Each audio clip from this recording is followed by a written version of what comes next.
Yeah, it's one of the games we really look forward to. It's celebrating the Indigenous culture that we're trying to bring through the club and everything that's going on. And it's going to be great to get hopefully 90,000 people there to cheer us on. Do you think it helps? Obviously, these games have always been big between front clash, but both sides really on the up and up. I think it makes it a lot better that both sides are on the up and up. We've been playing pretty well the last few weeks with the 3 wins and a little bit disappointing on the weekend. But Essendon have been showing they're on the way up themselves, so it's going to be a good clash between two big sides of Melbourne and a great reason to support all this. The Bombers will be on without Joe, you think, and also Heath Hocking. Do you think, what's the confidence of the group like in terms of beating them? I'd like to say a lot bigger, but you can't underestimate Essendon at the moment. They're two big players that are coming out of their side, but they've got guys like Prisma will come back in, and he's shown form over the last few weeks down at VFL level, and he's a big player as well. It was a former Indigenous player. The Dreamtime clash, what's it like to see that your heritage recognised and the contribution that the Indigenous community's made? It's been, it's very rewarding. I think it's a pleasure to see it unfold. I remember sitting in a press conference doing the same thing 7 years ago with Michael and myself, and there was probably three pressmen there, and it's grown and developed. And one of the best things about it, last year in the week, talking to my cousin Leon, who works for AFL Victoria, said, he's to organise the Auskick, and we know that in our community there are kids going to bed with their football gear on Monday night, looking forward to running out in that MCG on Saturday night. So it means a real lot to the community right across the state. And what about how the Indigenous culture is really embraced now? And obviously there would have been a lot of abuse back in your day. Do you think that has been stepped out in the measures that have been taken?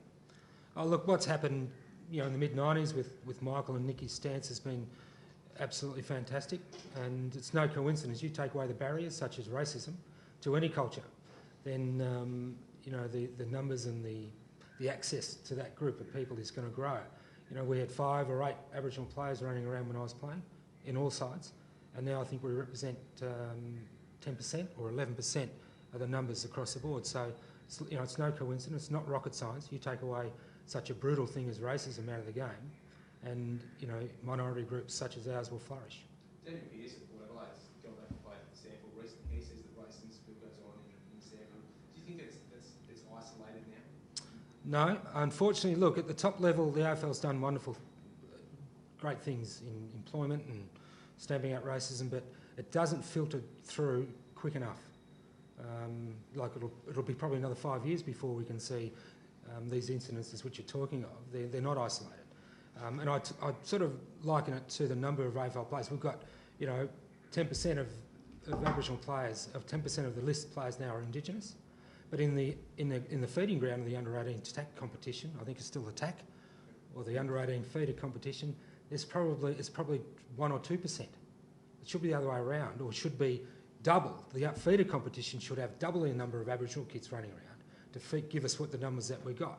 And there's another example of what happens at the top doesn't necessarily reflect on what's happening in the communities. Phil, is the biggest challenge we still face with integrating kids from up north into the big cities? Is that still the biggest challenge we have in regard to getting kids to the clubs? No, I don't think so. I think one of the biggest challenges is that the Victorian clubs have a more of a thorough look at the Victorian Aboriginal talent. We often, unfortunately, too many of the players that are noted and that are taken high draft picks, if you like, come from the Northern Territory, which is great, but the talent in Victoria is just as thick. So back to your question, I think that a lot of our communities need to integrate more into the mainstream football community, so that, for instance, Robinvale and Echuca and Morwell and Lake Tyers, we've got 30 and 40% of populations in some of those towns are Indigenous. But there's probably not one kid playing in the Pioneers of Aboriginal descent. There's not probably one Aboriginal kid playing for the Moore Falcons, and that's got to change. So, what's happening at the top is fantastic, and it has to be reproduced in community level. Matt, what's been done around the club this week in the lead up to this game? Pretty much everything's been the same. We've released the jumper now that I think most of the boys have seen, which is great, from Jira Harvey, who's designed the jumper. But everything else has been pretty much the same. We're trying to keep it pretty low key, knowing that there's going to be a big crowd this weekend, and I think we'll start to do a bit more Indigenous stuff tomorrow and Friday leading into the game. And what sort of stuff has been done in previous years that may occur again? Well, we've had Michael Long come into the club. I know, was it last year? I think it was last year Michael Long came into the club and gave us a chat on the Friday leading into the game. I think somebody's coming in on Friday again this year to just go through and just run through a few things with us.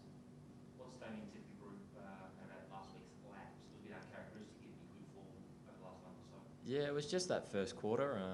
We addressed it after the game that I think we went down by 35 points and the Bulldogs got out to a 35-point lead in the first quarter.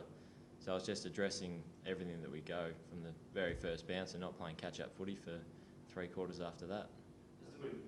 That's been the case all year though, hasn't it? First quarter's been pretty poor for the Tigers. Do you think you've got a finger on it? Do you know where the problems are?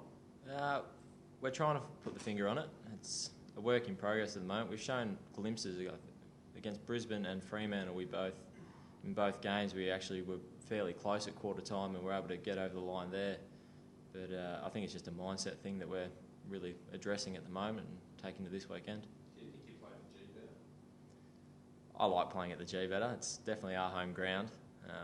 It's been our home ground for 100 years or whatever, so we're more comfortable over there, I think.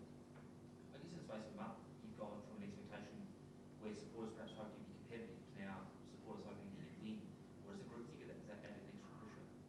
I don't think so. We've sort of had the idea of we can actually win games. We're a good side.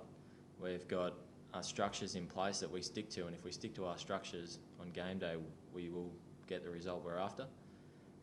As it's shown last week and earlier weeks before the winning streak, we weren't sticking to those structures quite well enough. So we go back to the basics this week and stick to our structures, and they should get us over the line. Phil, does this game have a little bit of extra significance with the passing of Morris around here?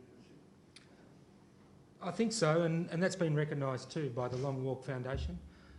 Michael's made a strong point of paying an appropriate tribute to Morris at Fed Square. So the Chief Minister and myself will be speaking at 3 o'clock after a 15-minute highlight reel, of, tributing to not only what he gave to the football and this club and this community, but his efforts in politics and the community in Melville Island and the Northern Territory. So, yeah, and it'll probably be very emotional for a lot of the people that have been involved, such as Flea and Ghost and the past players that Morris was part of. So, hopefully, we'll see a lot of those characters at the game and have a quiet sip in memory of an absolute legend of a person.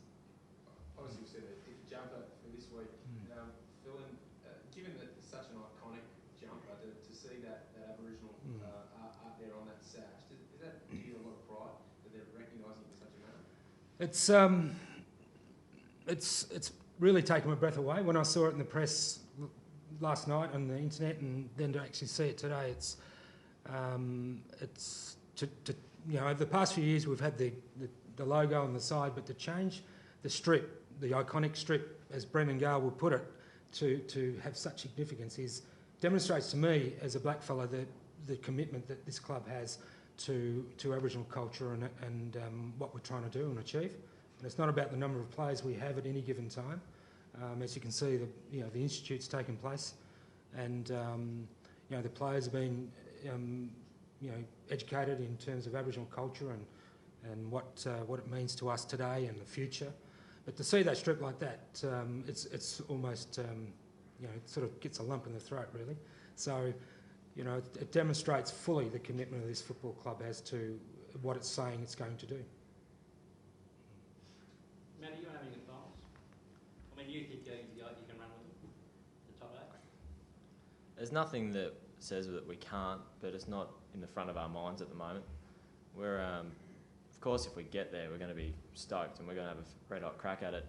But 8 weeks in, we've won 3 games, had a draw. We're going in 4-week blocks. We're really just trying to nut out where we can get our wins and who we are going to match up well against, and we'll just keep going from there. Just pretty much instead of 1 week at a time, it's 4 weeks at a time. Must it feel from a month ago to now that you are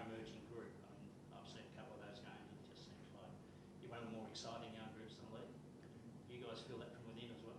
Yeah, I guess we do a little bit. We've got a lot of good young guys coming through, and we're gelling together really well, which has been a good change since we've moved over from the other side into the new ME Bank facility.